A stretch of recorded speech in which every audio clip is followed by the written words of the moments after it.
No. Let's take a shot at it. You put something in the safe, some mysterious object. I want you to form a clear picture in your mind. Is it small enough for me to hold? Yeah. I want you to project its image on the palm of my hand.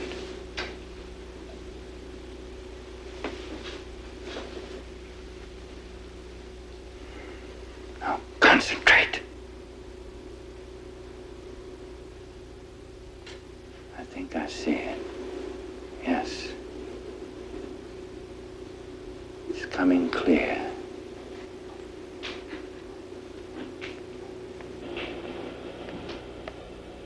Ladies and gentlemen, I'm not the only author in the house. Marty has written a book. It's due for publication this week.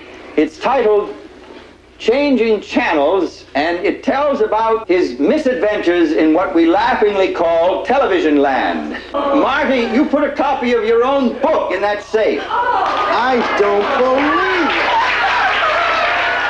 it. I hate to admit it, but he is good.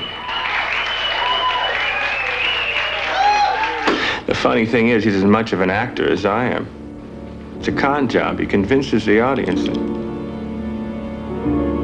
Allison. Allison.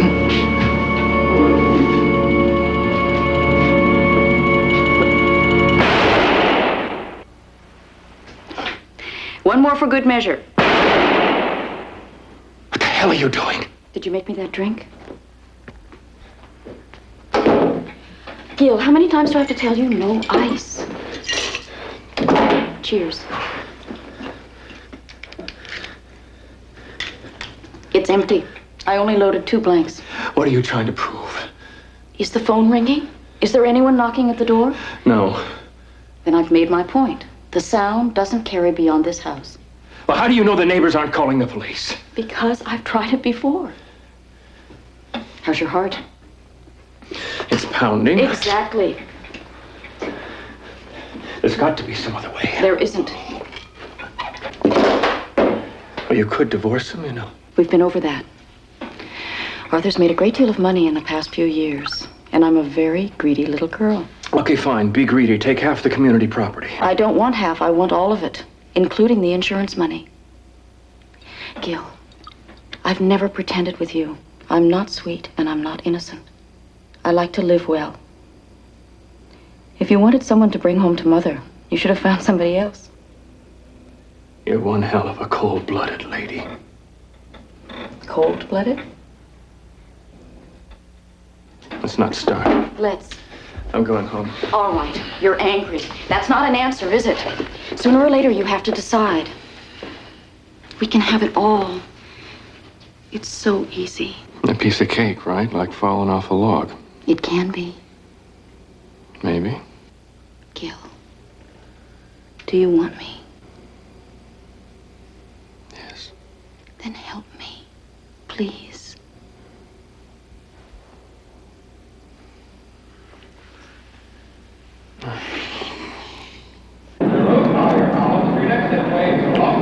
Hi. Hi, yourself.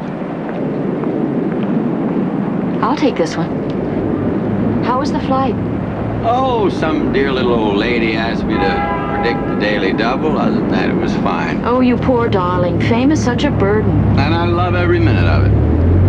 I can't believe he didn't tell you to spring something like that while you were on the air. It's his idea of a joke. How did you know it was his book? I didn't.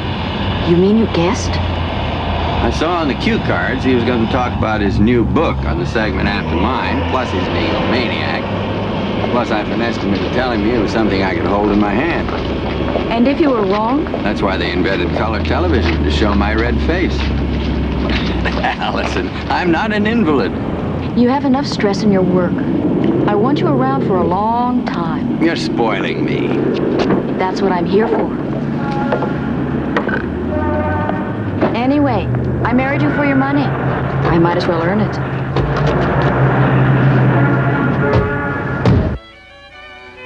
Subtract 2, Next, add 3. Finally, subtract your original number.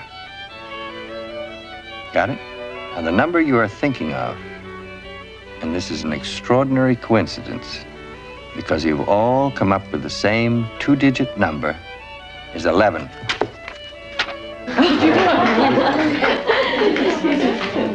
You've done it again, George. These contracts are totally incomprehensible. What do? You sign them. Committing myself to... 3 books over a period of the next 3 years, and for that, you get an advance of $300,000. Give me a pen before they change their mind. George, you may be a good lawyer, but you're a bad influence on my husband. Oh? You should be circulating. All right. Tell them the live version will be out in a minute.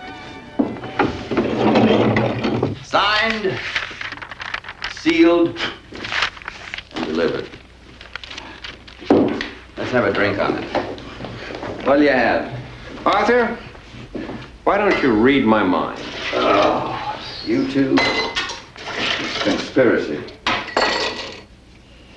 All right. You usually drink brandy, but I get the impression of scotch on the rocks. Are you amazed? Not really. Especially since we had dinner last week, and I told you that I'd switched to scotch. George, I'm hurt. Are you telling me you doubt my powers? I don't doubt your earning powers. Allison tells me that your book's solid with concerts, private parties. It's called synergy. The concerts feed the books feed the television appearances. Why now, Arthur? After all these years, you've never been that, Marketable. Interesting, isn't it? The age of the cordless electric pepper mill, and people still want miracles. Ah, so that's what you're in. The miracle business. No, I dress it up with a lot of fancy words like telepathy, precognition, ESP. But it's still the same old shell game. Everyone suspects I'm a fraud, of course, but they're not quite sure. That's what fascinates them. The thought that I just might be legitimate. That must put you under a lot of pressure. Some, none that I can't handle. How you feeling? George, I appreciate the concern, but you're getting as bad as Allison. My coronary was 2 years ago. That's ancient history. I have a very expensive little box in my chest that doesn't miss a beat. I jog, I make love, and I can still swamp you at tennis. Okay? I'll drink to that. All right, let's go see if I'm a hit in the living room.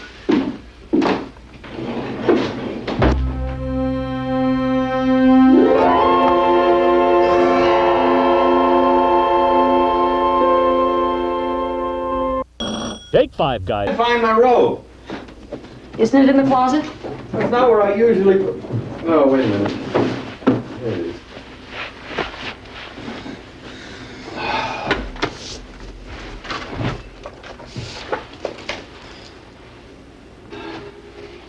Where did these come from?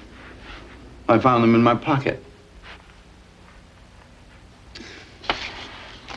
You caught me. What? They're mine. I started again. I've been sneaking behind your back. Alice. I know. No willpower. Look, throw them away. It's the last time, I promise. Wait a minute. What were your cigarettes doing in my pocket? You're going to think I'm silly. You won't laugh? Depends. I missed you last night, so I wore your robe to bed. I guess I just wanted something of you close to me.